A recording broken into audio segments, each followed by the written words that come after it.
Good afternoon. I'm Arun Serafin, Executive Director of the Emerging Technologies Institute at the National Defense Industrial Association. I want to thank all attendees for your support of NDIA and ETI and for joining us for today's webinar, Wearable Technologies 101, with Dr. Will Bowder and Dr. Kristen Watts. This webinar is part of our Tech 101 series, where we present complex technological concepts as introductory webinars with a focus on their national security implications.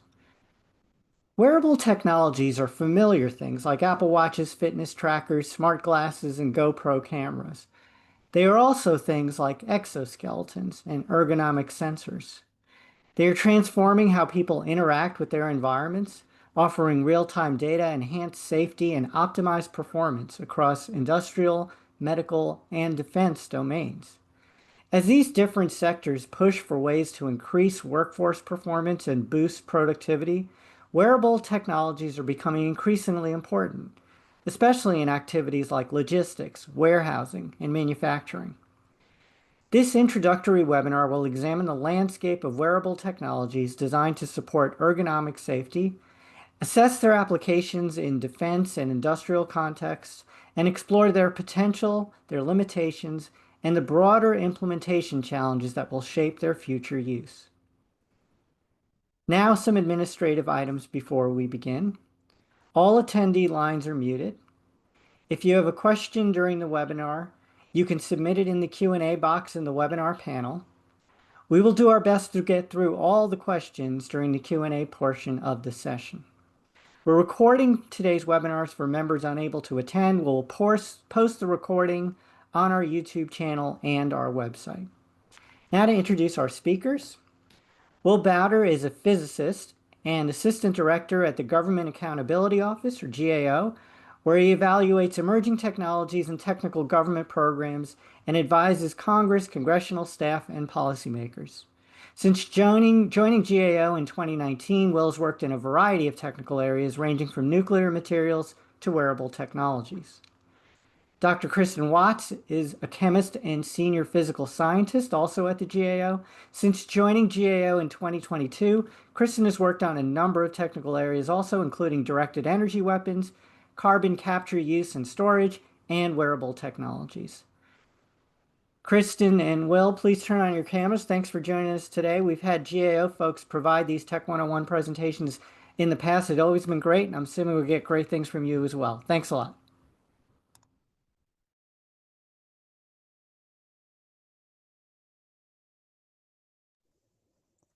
Thanks so much for that introduction, Arun. I hope everybody can see my slides. And welcome, everyone. Will and I are really excited to be here today to talk to you all about our recent work doing a deep dive into wearable technologies in industrial workplaces. Before I launch into it, though, I did want to just give like a brief little high level about who we are within GAO. So GAO, as you may or may not know, is sort of the auditing arm of the legislative branch of Congress. And our mission team within GAO is called the Science, Technology Assessment, and Analytics Mission Team. We are the baby mission team. We've only been around for about 5 years or so now.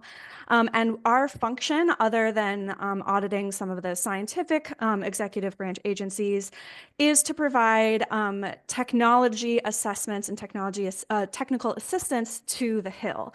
So what that might look like is a congressional member might reach out to us with a request of, hey, what's this AI thing that we've been hearing a lot about recently? Can you tell us a little bit more about that? We'll put a team of experts on it. We'll do research, talk to experts in the field, and put together reports for Congress on assessing the technology, the pros of the technology, the cons of the technology, and a suite of what we call policy options that policymakers can consider for either helping enable that technology, if that's sort of the direction they want to take it, or possible considerations for maybe if there's maybe some stopgaps required, that sort of thing. So with that sort of preamble in mind, this was one such request from a congressional member. They reached out to us and were like, hey, what's the deal with wearable technologies in industrial workplaces? And so Will and I, along with our colleague Paulina, set off on a year-long endeavor to try to answer that question for them. So I did want to start with just some quick high-level information about where you can find all of this information that's not in our slides if you wanted to get more details for yourself. The output deliverables from our year of research were two different products, which I've linked here on this slide. The first one is we issued first. It's a two-page what we call spotlight, which basically it's really short, really high level to just provide like a quick sort of summary, a quick high level look of what that technology might be. And so we focused on sort of the wide range of wearables in industrial workplaces, from things that are currently deployed to things that might just be more of a research interest, but not actively being deployed at the current moment. And just to sort of reiterate, when we're talking about industrial workplaces, we're talking mostly about warehousing and manufacturing and a little bit of construction. And so this image that I'm showing here on the right is actually an image taken from that spotlight where we've got a person who's dressed up in almost every possible wearable device that you might see on the floor, or of interest to be on the floor at any of these warehousing and manufacturing sites, ranging from a smart helmet, which can have environmental sensing capabilities, such as like a carbon monoxide monitor, carbon dioxide monitor, powered gloves, which can provide extra grip support for job tasks that might require a lot of drilling, things that need the extra grip support that the person might not be able to provide on their own. And augmented reality glasses. Those are a little bit more on sort of that early stage, not actively being deployed as much right now, but definitely of interest in a lot of sectors as a way to train employees on the job. So you can imagine you're on a manufacturing line, you've got these augmented reality glasses, and you've got that overlay of, oh, this is the part that you need, this is where it goes, and that you can see that in the augmented reality display, and then be trained in how to do that in normal operations.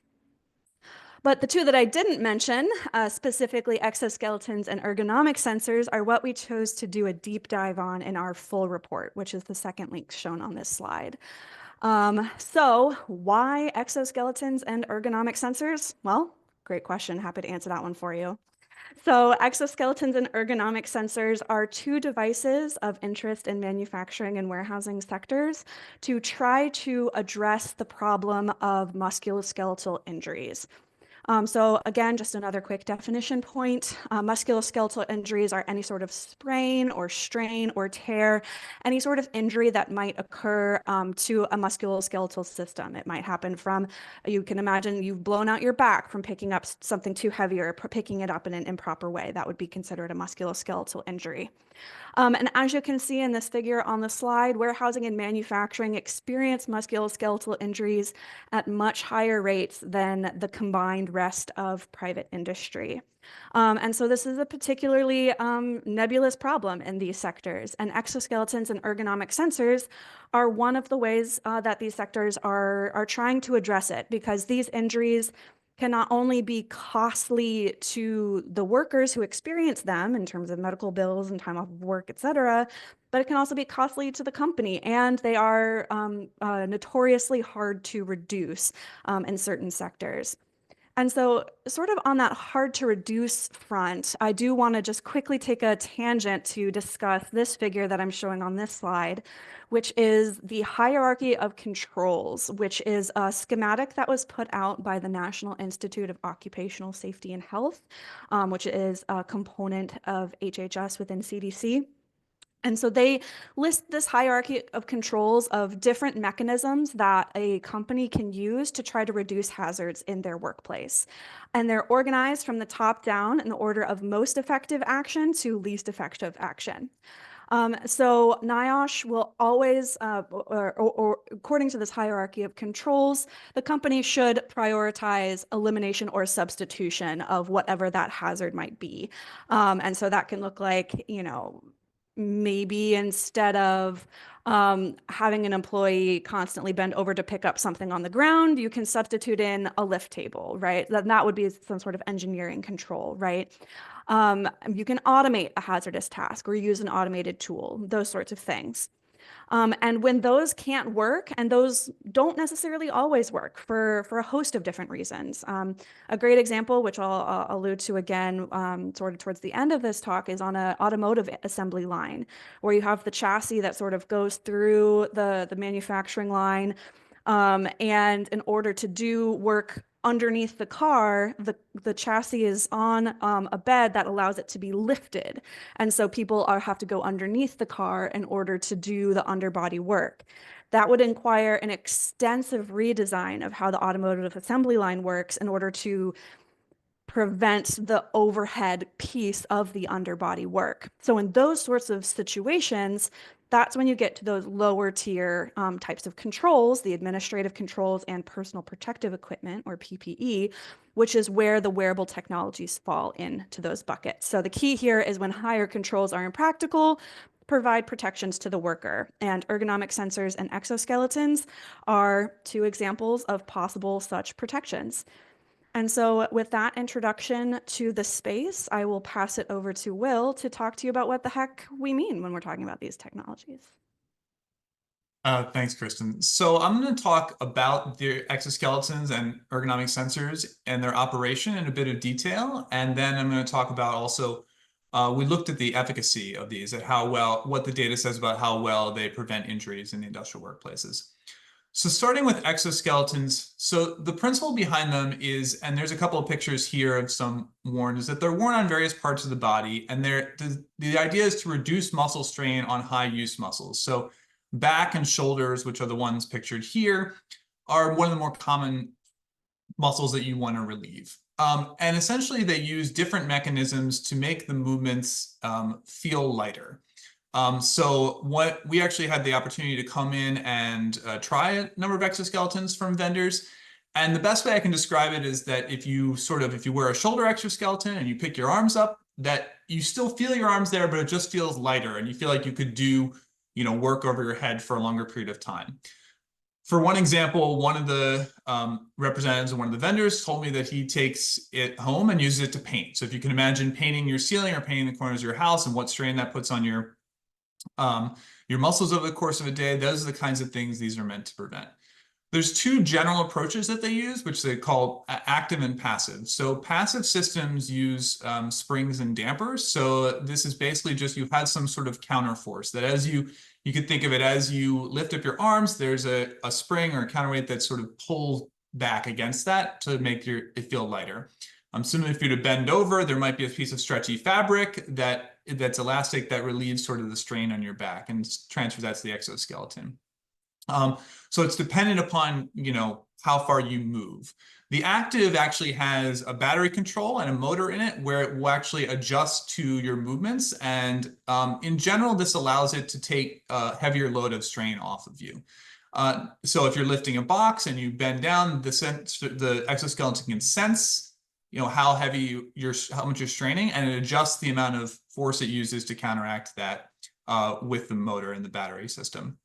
The idea isn't that you have the ability to lift more weight, it's that it reduces the fatigue over the course of time for the weight that you are lifting. Do the next slide, Kristen. So these are deployed in a variety of environments that we looked at. So auto manufacturing, we've already alluded to that. Aerospace manufacturing, same kinds of ideas. You're in weird places, overhead work, and then warehouses doing lifting. And then we also looked at some examples of it being used in the shipbuilding manufacturing space. So how well do these work? So we sort of took two looks at this. So they've done a lot of laboratory studies looking at these sensors. And essentially what you do for this laboratory study is you get some volunteers, you put, generally at a university, you put different sensors on them. So on the muscles you're trying to measure. So electrical sensors, either on the shoulder, the back, wherever. And then you have them perform a set of simulated tasks with and without the exoskeleton. You can measure the difference in strain that the muscles actually undergo. And in general, most laboratory tests have shown some kind of muscle strain reduction.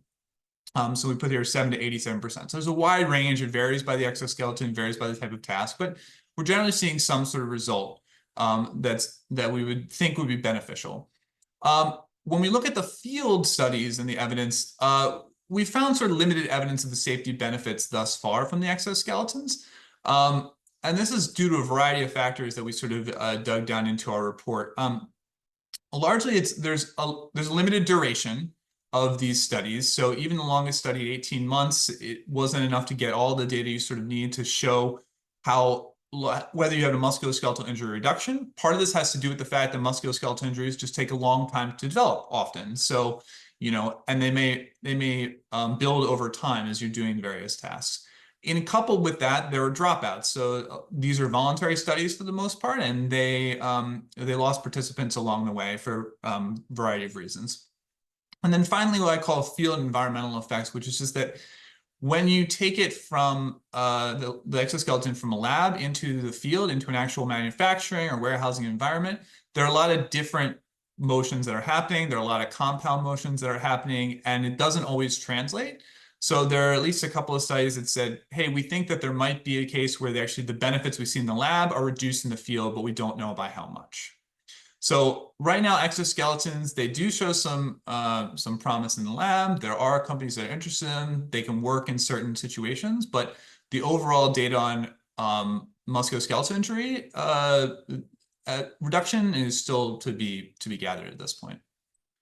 So next, I'll look at ergonomic sensors. Go ahead and put me forward here. Thanks, Kristen. So these are a bit different. So the principle behind an ergonomic sensor is that in any kind of motion, so I should also add that you'll see in the public media, these referred to as wearable sensors sometimes, or inertial measurement units. We refer to them as ergonomic sensors based on the principle that I'm about to describe of how they work, because it's very difficult to write a report on wearable technologies if one of them is called wearable sensors. So so we use the term ergonomic sensors, but you'll also see it's some analogous terms in other sources. So the principle here is that posture is a risk factor for injury, and ergonomists will actually come in and look at a work task. So let's say you're bending down to pick up boxes, you're loading a crate, you're over your head, and they'll actually historically they'll take measurements of the angles of your body. How are you bending? How far is your back moving? Like, how much are you twisting? And there are formulas that are sort of established to assess the risk. And then the principle is that the ergonomist can change the work environment or the task using that hierarchy of control structure that Kristen talked about to reduce the risk of injury. So the ergonomic sensor attempts to take that process and automate it by using an electronic sensor that's either, we picture it here on the back, it can be on the hip, sometimes it's on the arms. There are different locations you can put it, but it basically tries to measure the angles of the body. So there's what they call an inertial measurement unit or inertial sensor inside the ergonomic sensor that is very similar to what's used in your iPhone to sort of track your steps or measure the orientation of your iPhone, or Android. I'm an iPhone user. But to measure that and sort of determine how far you might, how your motion is tracked to your motion, right? So the example we show here is trunk flexion or bending forward. So, the ergonomic sensor would be able to track basically how far you bend forward and determine your risk of injury. So the common thing that they do is they set a threshold in the sensor and 60 degrees is one common threshold, and say, hey, if the bend's further than 60 degrees, there might be an increased injury risk here. So we want to flag that. So some of them will actually provide feedback to you. They'll either beep or they'll vibrate on your body and indicate, hey, that was too far forward. You might want to adjust the movement. But then the broader principle goes back to the ergonomist or the health and safety expert taking that data and using it to figure out when there were risky motions and provide corrective feedback to either the work environment or training for the workers. So next slide, Kristen. So how well do these work at reducing injuries? So again, we sort of found limited evidence on improved worker safety. A lot of the literature out there was based on manufacturer case studies, and they sort of provide, more of a high-level marketing-focused presentation of their data. And there are some case studies that sort of listed various metrics of reduced risky bends or no injuries over a certain period of time. But they had some limited methodologies and some items that we discussed in our report in a little bit more detail that sort of, presented limited evidence on the efficacy. When we looked at the literature, we did not see sort of the same body of evidence of as even the exoskeletons of sort of seeing how the reduction of injuries is happening in the workplace. There were a couple of limitations we think of why this is the case now. There are multiple. So one is there are multiple factors beyond posture to an injury risk. So the ergonomic sensor, while it can detect multiple posture positions, and we only show one in the example here, but a lot of them can detect multiples, posture is still only one risk factor. So the ergonomist also takes into account sort of, for example, the force that you're lifting. So how heavy is the object you're lifting versus how much in addition to how did you bend to pick it up? That can contribute very heavily. So there are multiple factors that aren't really captured in the ergonomic sensor. In addition, there's sensor accuracy. And this is sort of difficult to make a broad statement about, but we did see a wide variety of accuracy differences. So the sensor might not always be determining whether you're in that risky threshold of motion or not. So to sort of underscore this, we went out and talked to some companies that we had heard were using these sensors, and we got more than a few companies coming back to us saying, hey, we trialed, but we discontinued use of them because we're just not seeing necessarily the clear benefit for our safety data right now. We did speak to some experts who think there is a lot of promise in terms of the ability to track and gather data on motions over the course of the day. So instead of getting a snapshot of a person's motions, you might be able to, you can see how they're moving throughout their whole work shift and determine if there are risky motions or risky areas there that need to be addressed. But in terms of direct safety benefits, that is, you wear the sensor and injuries go down, we just didn't find very much evidence of that currently. So with that, I think I'll turn it back over to Kristen. All right, thanks, Will. So Will just went through how each of those two technologies work, some of their benefits and some of their affiliated technological challenges. But now we're just going to quickly go through a deep dive of deployment-related challenges. So what are the challenges that individuals in this space have experienced when trying to actually have their workers use these two different types of devices? And the punchline is there was a whole bunch of them. And so we are putting them into broadly 4 different categories, which you can see here on the screen. Bucket for the challenges raised by workers, a bucket for challenges raised by the deploying companies, data-related challenges, and then finally potential future challenges. So we're just going to go through these buckets one by one and explore the deployment challenges within those buckets. So starting with the challenges raised by workers, comfort and convenience, and these are very much interrelated. The punchline with comfort is that if a wearable is not comfortable, a worker will not wear it. And this is particularly important, and we heard this most frequently, rather, for exoskeletons, particularly the shoulder exoskeletons. As you can imagine, you put it on like a backpack. It's got Velcro straps that go around your wrists, some straps that might go around your chest, around your waist. If you're working in a warehouse that's not temperature controlled, that's not humidity controlled, you're sweating underneath all of that extra fabric, underneath all of the Velcro. There's going to be chafing, there's going to be discomfort, it's going to be heavy, and you're going to want to take it off. And maybe not even put it on in the first place in a lot of circumstances. Sort of the opposite side of that coin is convenience. And what I mean by convenience is the ease of incorporating that wearable device into the day-to-day workflow of a worker can have a very significant impact on whether or not workers will wear the device. This is actually a great example that we heard from DoD when we talked to them, because they had trialed some exoskeletons. They trialed a back support exoskeleton and a shoulder support exoskeleton for some of their submarine work and some of their shipbuilding work, respectively. And the punchline from both of those pilots studies that they did was that it was such a hassle to carry or wear the exoskeletons from the lockers where the workers were originally suiting up to all the way out to the building yard, and then maybe only really needing that device for maybe an hour's worth of work before moving on to a task that doesn't require that extra arm support or back support. So if you're not doing a task for your full workday that requires you to have the overhead work, there's not a lot of reason to wear it because it's uncomfortable, right? So that's where that convenience and comfort sort of go hand in hand.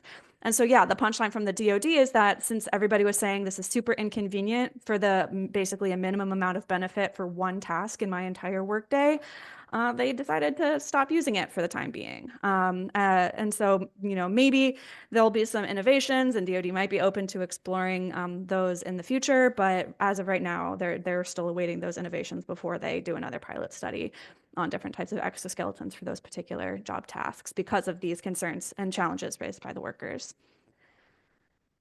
So to contrast that, or rather the opposite side of that coin, are the challenges raised by the deploying companies. So sort of opposite perspective. And one of the key challenges that we heard from the deploying companies is that it can actually be pretty challenging to identify appropriate jobs. You can identify what might seem like a good job task for an exoskeleton on paper, like, yes, requires a lot of overhead work. My employees will definitely benefit from having the additional arm support as they're doing their overhead work. But in reality, if your employees are only doing that overhead work for a minimal fraction of their workday, like less than 25% of their time, you're really not going to see any sort of benefit. And so what deploying company representatives described to us is that honestly, figuring out what job tasks would most benefit from either an exoskeleton or an ergonomic sensor was basically just a process of trial and error, which takes up a lot of time and a lot of company resources. Secondly, identifying appropriate controls. So this goes back to the hierarchy of controls piece that I talked about at the beginning of our conversation here today. And that other controls just might be more effective at musculoskeletal injury risk reduction. So I pointed to the example of maybe instead of monitoring how many risky bends a worker does in a workday, you just help out that particular job task with a lift table so that all workers can benefit. And that way you're not having to constantly monitor the individuals. You've provided a benefit for everyone on that particular team. In contrast, and this is an example that Will was alluding to, is that ergonomic sensors might actually be able to identify job processes that could benefit from some of those higher order controls. So this is something like, okay, I've got this one team, and this one team specifically is engaging in significantly more risky bends or risky twists compared to other teams on my work floor. That means there's probably something wrong with that job task. So maybe I can engage in an elimination or a substitution or an engineering control to address the problem instead of going to the personal protective equipment through the form of an exoskeleton or some other sort of wearable technology. So that's a possible benefit of ergonomic sensors in that regard, in order to help the deploying companies identify where a more appropriate control could be used. And then finally, Will talked about this a lot, so I'm not going to stress this in much more additional detail. Just to say that limited efficacy data basically makes it difficult for companies to justify the cost, to justify deployments, and even determine if they are a cost-effective safety solution. So what's the ROI? It's hard to say, right? What's the return on investment? Hard to say for these devices, particularly because something like an exoskeleton can be actually quite expensive to purchase. And they're personalized devices, so you have to go through a fitting procedure for each individual to make sure that there's no discriminatory procedures, right, for how that exoskeleton fits on an individual. So a whole lot of factors that a deploying company has to weigh for thinking about whether or not it's worth it to deploy these devices on the work floor. Switching gears up a lot, we're going to talk about data challenges. And just up front, I want to say, within the United States, passive exoskeletons are pretty much what's being deployed in these manufacturing and warehousing workspaces. So those are devices that have no electronic component to them. They're working entirely based off of analog simple machines principles. And so that's not necessarily true in Europe. There's a lot of countries in Europe that are actually moving more towards the active exoskeletons in some of these lines of work. And those do have powered electronic components. There's actually one German company that has an AI-enabled back support exoskeleton, but those are not being rolled out in the United States. So when we're talking about data challenges with specifically the United States focus, we're just talking about data challenges as they relate to ergonomic sensors in this instance. And as you can imagine, it's the big three: data ownership, data privacy, data security. So for data ownership, it is very much unclear who owns the data that is being collected. Do the workers own it? Do the employers own it? Does the device manufacturer own it? It's very much an open question that sort of every individual that we talked to, as we did our research, mentioned, is very unclear. And then secondly, data privacy and security. This actually relates a little bit to the fact that some ergonomic sensors, or at least rather some manufacturers of ergonomic sensors are starting to incorporate additional functionality to their devices. So instead of just monitoring your positional motion, so whether you're bending or twisting too much or overextending, they might have relative positional trackers to other components within the environment. So there might be a ping between your ergonomic sensor that you're wearing and an RFID chip on the forklift. So that way you can tell if you're becoming too close in proximity to a forklift on the warehousing floor. That sort of thing, as well as environmental sensors are also starting to be incorporated into some of these devices. And as you start to include more proximity location trackers, workers become very concerned about movements being tracked. And so there's a data privacy piece there, as well as data security. Wearables, just as a function of how they work, how they operate their software, they can be very vulnerable to hackers. And then the final bucket is the potential future challenges. The first of which is the fact that this is a very rapidly evolving market.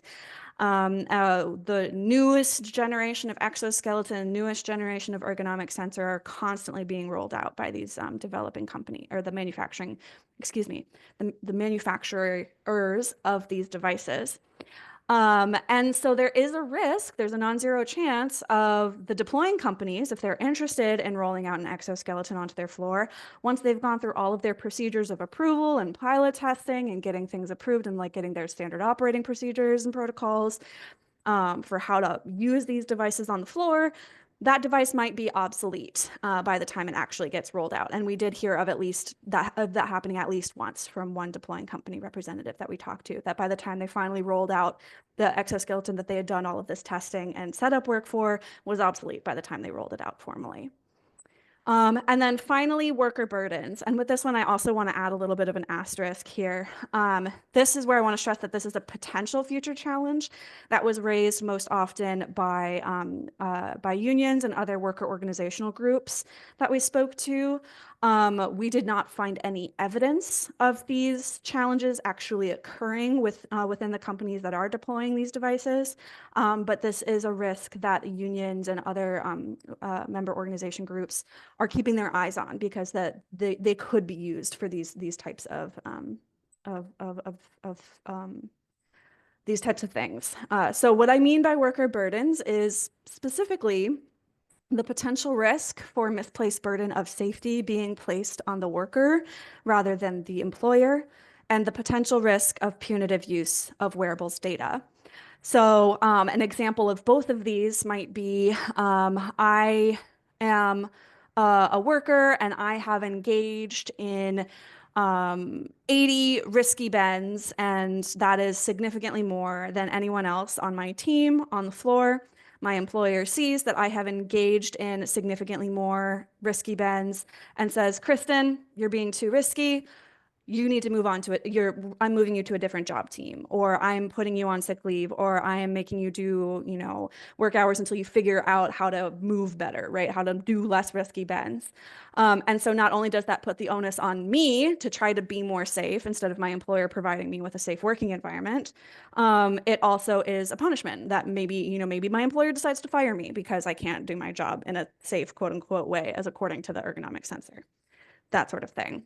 So again, I just want to stress we did not see any evidence of these challenges occurring, but it is a potential way that these devices could be abused. So with all of the challenges, the technological limitations, all of the deployment challenges, as I mentioned at the beginning, one of the things that Congress asks us to think about is the policy space. So with all of this information that we found out about wearable devices, what do we think policy should do about it? And our punchline is nothing. Basically, our conclusion from our suite of research is that there are so many stakeholders in this space, as you can see in this table that I'm including on this slide, so many stakeholders in this space that are engaging in so many ongoing activities already. Worker organizations are continuously monitoring company deployment. The manufacturers are evaluating the market trends and gathering and providing data. Academia is involved. Federal agencies are involved, that it really doesn't make sense for policy to get involved at this point, because so many players are already doing so many things, and the space just ultimately is so new, and as I mentioned, is evolving so quickly. And there's also, I will stress, the non-zero chance that these devices, exoskeletons and wearable ergonomic sensors, excuse me, I slipped out there, ergonomic sensors, might not actually be the winners of the market at the end of the day as things continue to move and change and technology continues to develop. Some evidence for that, as Will mentioned, a lot of the companies that we spoke to who were piloting ergonomic sensors are no longer using them because they didn't really find any evidence that they did anything. There are accuracy concerns that Will mentioned with data capture and data processing. And just as a quick anecdote, we would talk to different companies, we would talk to different device manufacturers about ergonomic sensors and exoskeletons. They'd be like, yeah, ergonomic sensors, exoskeletons, yeah. But have you heard about computer vision, right? Like always trying to sell us on the next thing. And computer vision is a camera that you can install in a workplace that is watching the workers and can, in back processing, overlay vector maps to study positional movement, right? So how far is the worker bending? And you don't need to put anything on the worker in order to do that, right? So there's that competition. So non-zero chance that these devices won't be the winner. So again, I'll just reiterate our current policy quote unquote option is just maintaining the status quo and just seeing what happens as these devices continue to develop and the market continues to evolve. And that is our talk today. Again, if you want more details, feel free to shoot a question in the Q&A or in the chat, or check out either of our two reports. I think somebody posted links to both of those in the chat. And I will pause there. Thank you so much. I'm excited to get your questions. Hey, Will, thanks. And Kristen, thanks for that presentation. Questions are coming in. If you have a question, please type it into the Q&A box on your screen, and we will try to get through all of them. I want to start with one. We used to think about, from the defense context, exoskeletons as a human performance booster to help people carry things and stuff like that in the field or in logistics missions and stuff like that. So in your look at this, have you seen, and there was investment in the R&D community in DoD in the past in this space, have you seen any of those technologies used either by the military or by the commercial sector in those sort of strength performance enhancement kind of areas?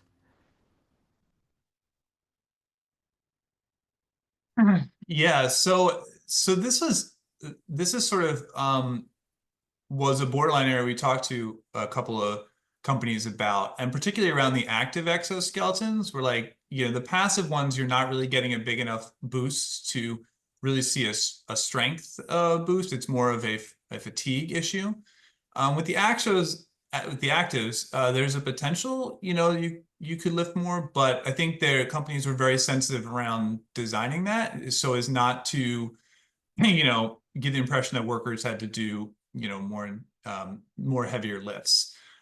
In the DoD space, while this was in the DoD warfighter military space, in terms of boosting performance or improving stamina of the warfighter in the field, we did have some conversations with folks. We know there's research ongoing. I think that, to my knowledge, there is not any significant deployment of these systems yet. I think that they're likely to run into the same challenges that the industrial side is, both in terms of figuring out what the efficacy is, figuring out how well they work to boost performance, and also some of the comfort and usability challenges that they face. So, Kristen, talked a little bit about the comfort. One expert and one researcher sort of told us, they're like, speaking to the evolution of the market, they're like, the future of exoskeletons is going to be soft exoskeletons. And so right now there are actually a lot of like hard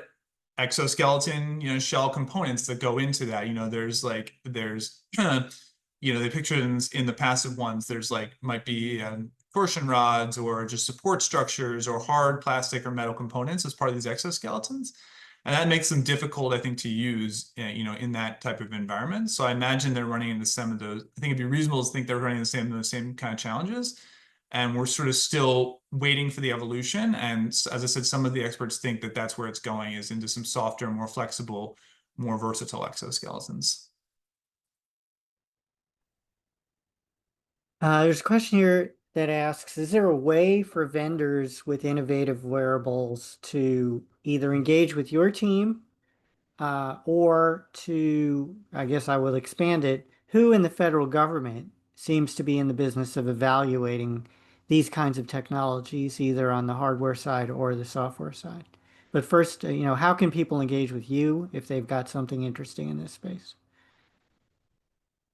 Uh, so I'll say you know, for us, we have our director has our contact information on the report if you want to reach out to us, and we're happy to, look around. We're not active users of the equipment because that's not sort of the mission of our particular agency. Kristen, I'll let you talk about sort of the federal space in terms of the evaluation. I will also just add that there is a community out there that that does ergonomic sensors and not just ergonomic sensors, but all sorts of ergonomic improvements. And so they hold a conference every year, and I forget where it is. They still send me their invites to it. Do you remember, Kristen? I don't remember where it is, but it's the Applied Ergonomic Society Conference Thank is you. what it's called. The Applied Ergonomic Society. They're the best folks to sort of get in touch with all those players. But Kristen, you want to say a few words about the federal angle on that? Yeah, happy to. And just a little bit more about the Applied Ergonomic Society. They do offer opportunities in like an expo hall to like show off your newest, latest, and greatest device that you think might be helpful in the space. So for federal roles, the big one is NIOSH, the National Institute for Occupational Safety and Health. And I know the text is really small on this slide, but they do fund research on accuracy and efficacy to help increase data on wearables and how they can be deployed in the workplace. So I think I saw in the chat that question, you're currently benefiting from a CIBR grant. Maybe you could flag it as something, maybe there's a NIOSH grant for doing additional efficacy research, that sort of thing. That is the federal agency in this space. OSHA has some small role to play, but mostly from the context of enforcing workplace health and safety laws. They're not so much doing research on or noting if injuries have been reduced because of wearables. Like they're just not widely enough deployed to get that sort of data from OSHA inspections. So the major player in this space is NIOSH. Again, that's the National Institute for Occupational Safety and Health. Small but mighty agency, just like us.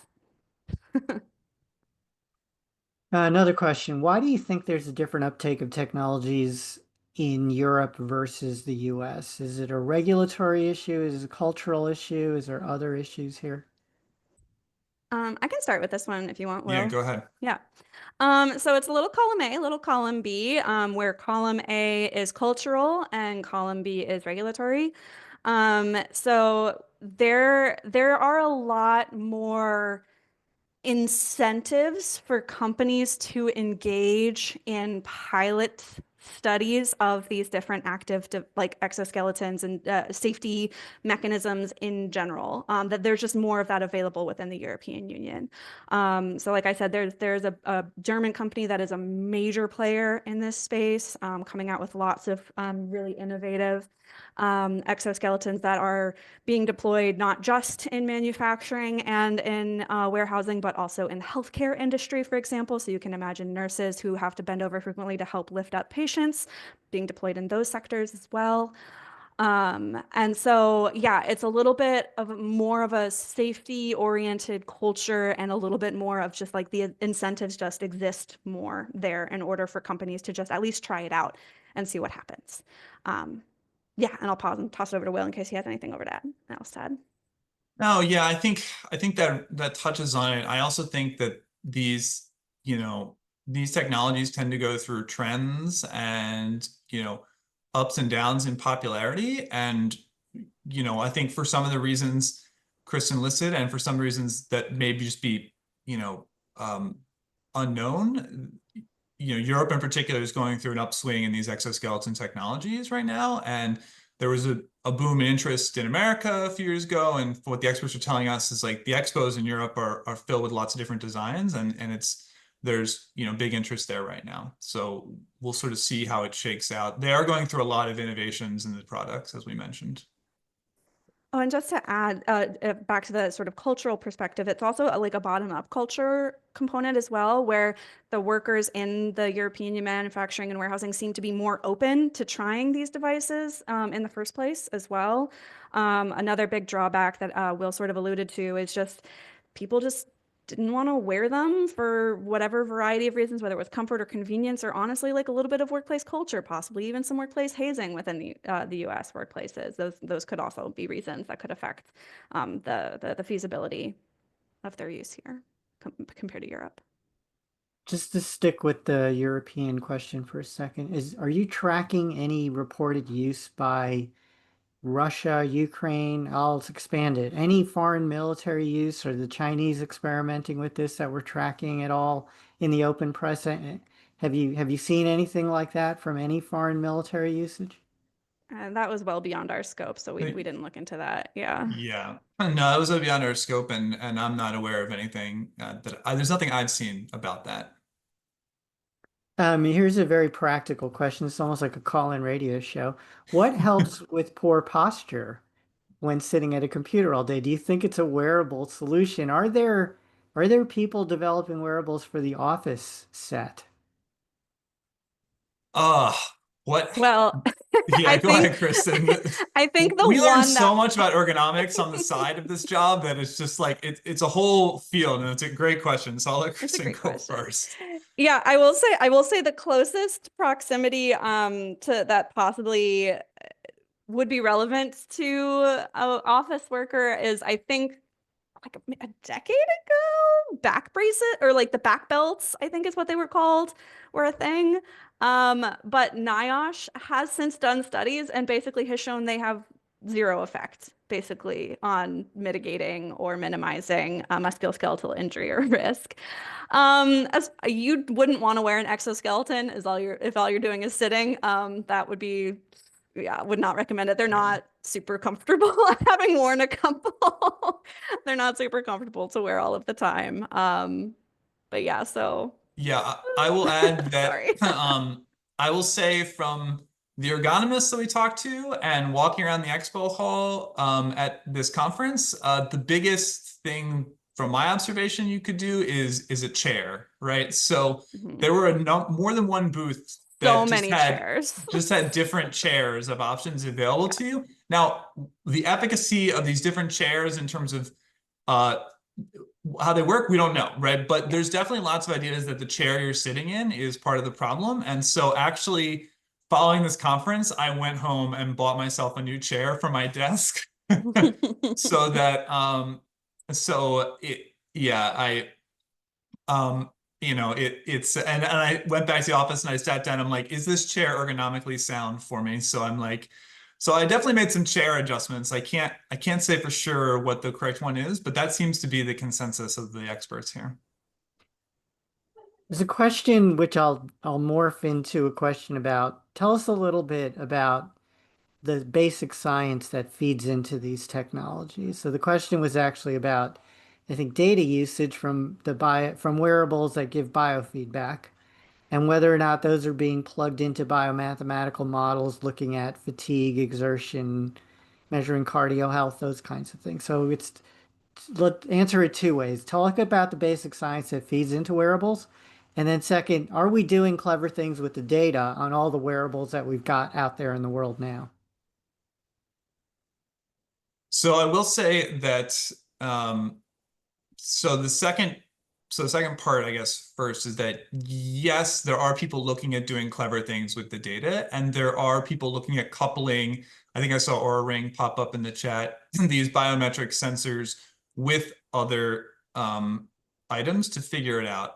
I would say that we talked about some of the basic science principles that underlie sort of the exoskeletons and the ergonomic sensors. And I think that it's fair to say that there are, and I can't speak directly to some of the biometric sensors because we didn't delve deep into those. But one of the themes that kept coming up for me was that it's a multifactorial problem.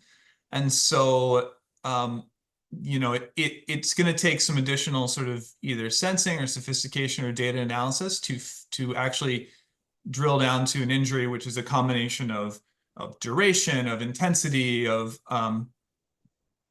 individual strain of muscles, of human biology. Kristen sort of alluded to exoskeleton comfort and also efficacy based on does it fit your body and having to do fitting systems for it. So, and it only becomes more complicated when you take into account the biochemistry and the biophysiology markers that some of these other sensors do. But we did see, in the course of our work, some researchers looking into this and trying to use, more sophisticated and complex ways to put all the pieces together. Yeah, I can provide a quick example actually of some more cutting edge, a little bit more still in the academia early research phase. For the ergonomic sensors, there's one research group that's actually looking into using them to monitor slip, trip, and fall hazards and risks, particularly on construction sites. So like the body tends to like react a certain way, right? If you encounter a slip, trip, or fall hazard. And so are there ways that you can use the body positional data from the ergonomic sensor to sort of predict and see where there might be a hazard to then remove that slip, trip, and fall risk hazard from a construction site. And then from the biometric piece, we dug a little bit into this, but we didn't end up exploring it in the report. I think we might mention it in the spotlight. I'm actually not remembering it, but there is some interesting work going on with body temperature sensing bands for construction workers as a way of minimizing heat stroke risk for construction workers working outside. And so that's some pretty interesting work that's going on there as well.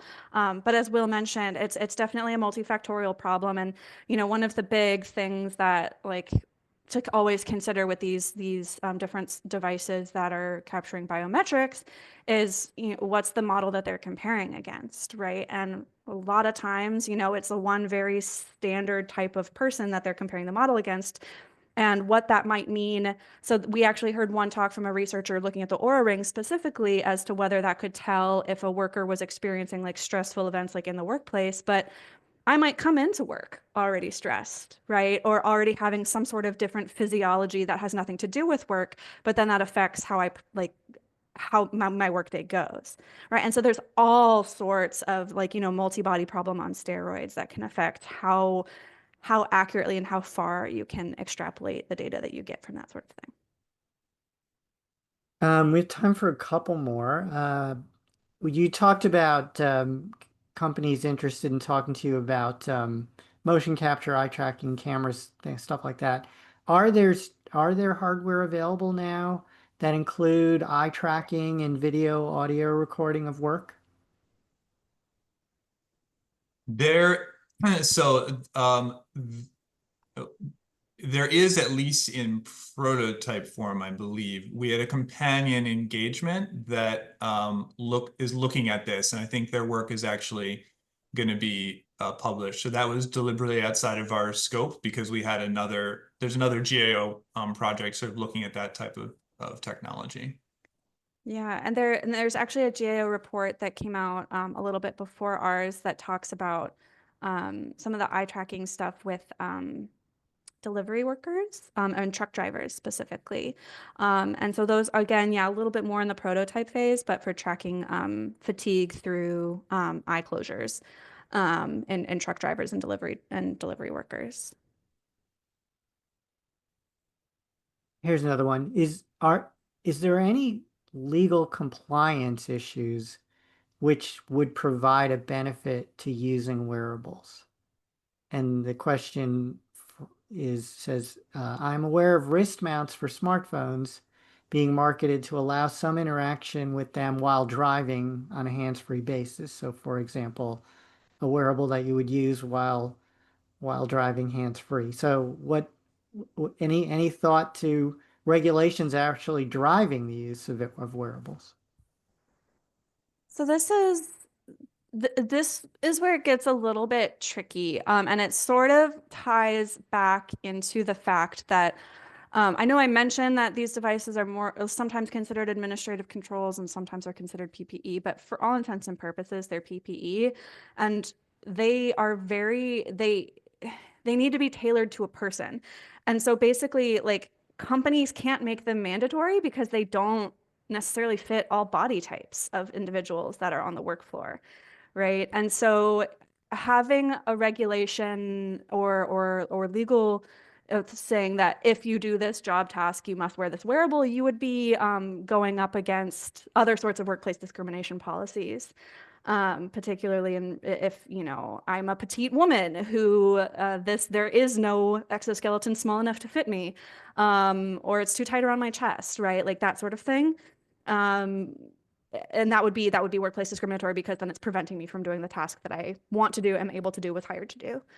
Um, that's just my quick thought there. Will, I don't know if you want to Yeah, add no, I'll anything. add to that and say that we did speak to, as Krista mentioned, to OSHA about what, if any, regulations sort of surround this and what they do with these technologies in their workplace. And as best, you know, we can tell, and the exact sort of our exact sort of summary of this is in the report, but you know, as best we could tell, there's not a clear regulatory driver for these right now.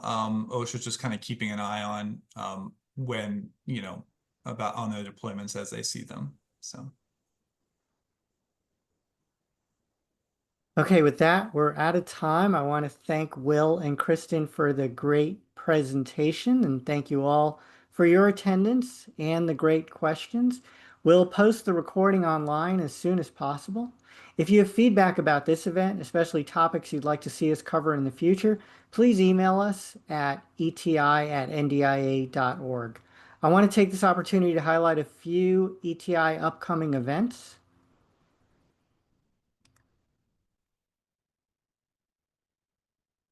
First, the 2025 Emerging Technologies for Defense Conference and Exhibition. Registration is now open, www.ndiatechexpo.org. It's going to be held at the DC Convention Center, August 27th through 29th. We're working on a great agenda, which you can find on the website. Those are four of our big keynote speakers, but there's also lots of breakout sessions, technical presentations, policy discussions, hear about emerging technologies and new business and partnership opportunities with the government.